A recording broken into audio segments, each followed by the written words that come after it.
Welcome back to Comics History and Superhero Reviews. Today we're going to take a look at Marvel 2-in-1, numbers 7 and 8, featuring The Thing and the Human Torch.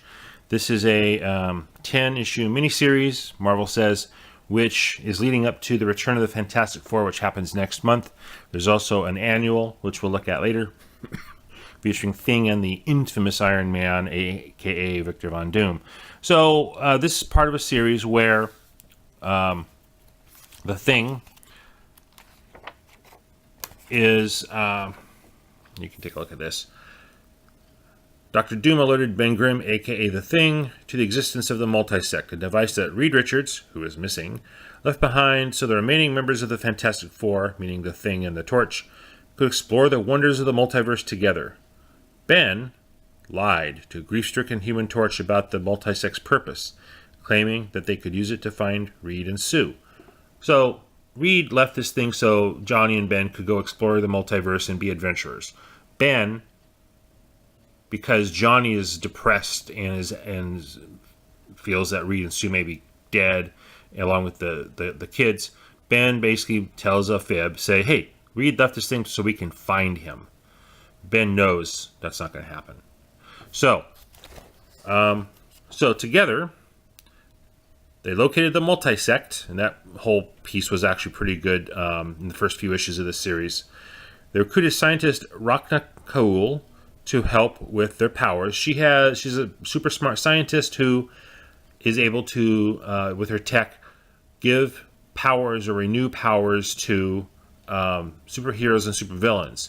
She is out for herself. She restored the powers of Hydro Man for money, and so it tells you that she doesn't have much of a conscience. Keep that in mind. She helped them with their powers, which was failing in the absence of their beloved teammates. Torch and Thing's powers are going down. Supposedly, because they're not tethered to the other two members of the FF anymore, their powers are going away. But Thing's been separated before in history, so I don't know really if that's true, but they're losing their powers. So she agrees to help as long as Ben and Johnny take her with them on their adventures. But does Rachna have her own agenda?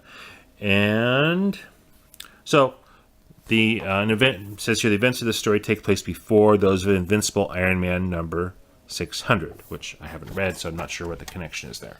So, and of course, Victor Von Doom, the infamous Iron Man, also known as Dr. Doom, is along for the ride.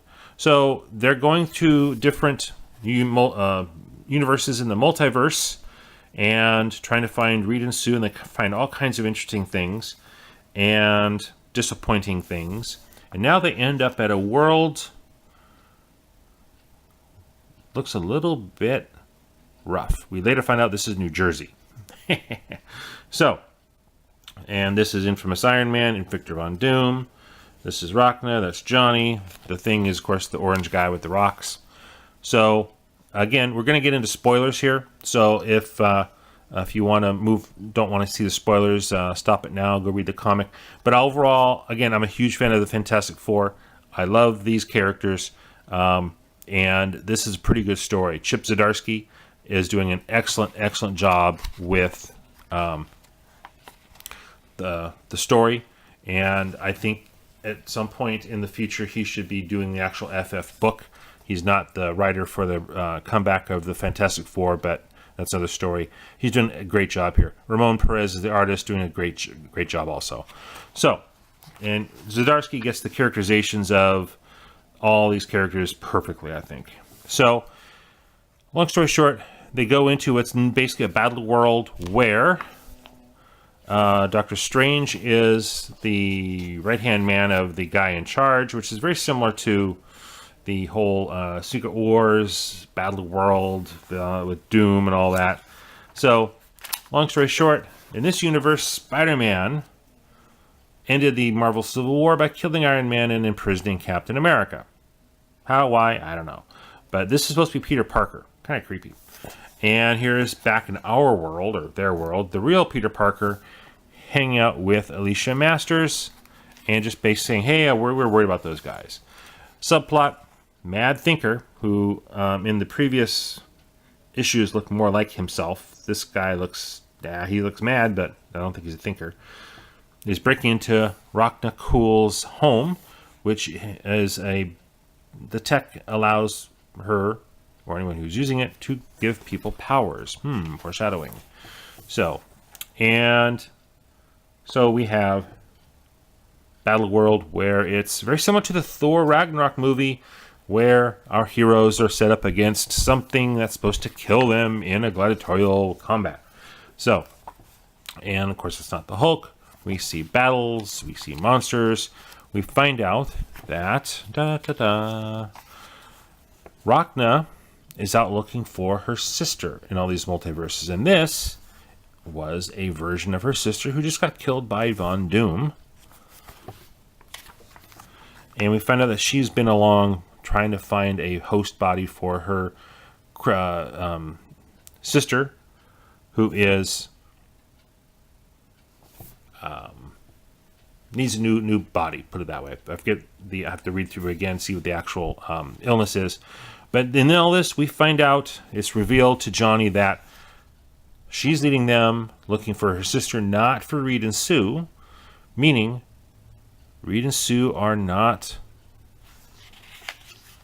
possibly alive. So, sets up drama, more fighting.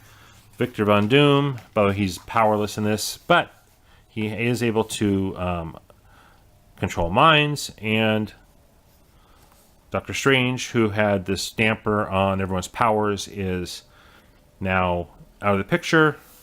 Doom can transport them out. Ooh, Rachna goes off with the multisect and disappears, leaving our heroes stranded.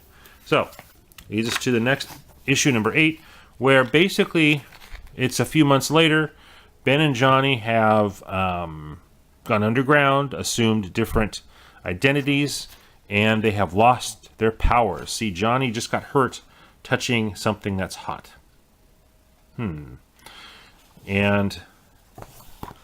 Ben is no longer a rock monster. So this book is mostly about the interaction between Johnny and Ben.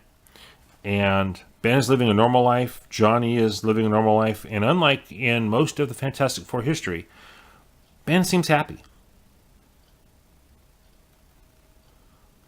Johnny is unhappy. Ben has wanted to be human for so long, and he knows they're pretty much stuck there.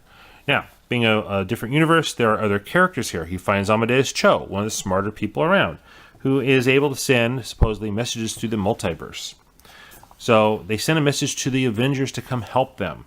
And here we have, this is actually very good characterization, good writing by Zdarsky, where Ben and Johnny get into an argument and a fight, and Johnny is, of course, unhappy that Ben lied, and so these guys are basically brothers. They're fighting it out, and it's very, very emotional. And again, if you like the Fantastic Four, this series is something worth reading. So the last page of this gives a little foreshadowing. I'm gonna tell you who's gonna show up as the bad guys in number 9. Here we go. It's a new version of the Fantastic Four with the Mad Thinker and some of his buddies. So we can assume he used Rachna Kuhl's technology to give him and the others powers. That could be interesting. All right, so our review to wrap it up. Marvel 2-in-1 with the Thing and Human Torch. It's a very good series. If you haven't read them yet, read them. The trade paperback will be coming out soon, probably. And there's number 9 and number 10 coming, and after that we get the Fantastic Four back. So, check it out. This is Comics History and Superhero Reviews. If you like our review, please subscribe. Later.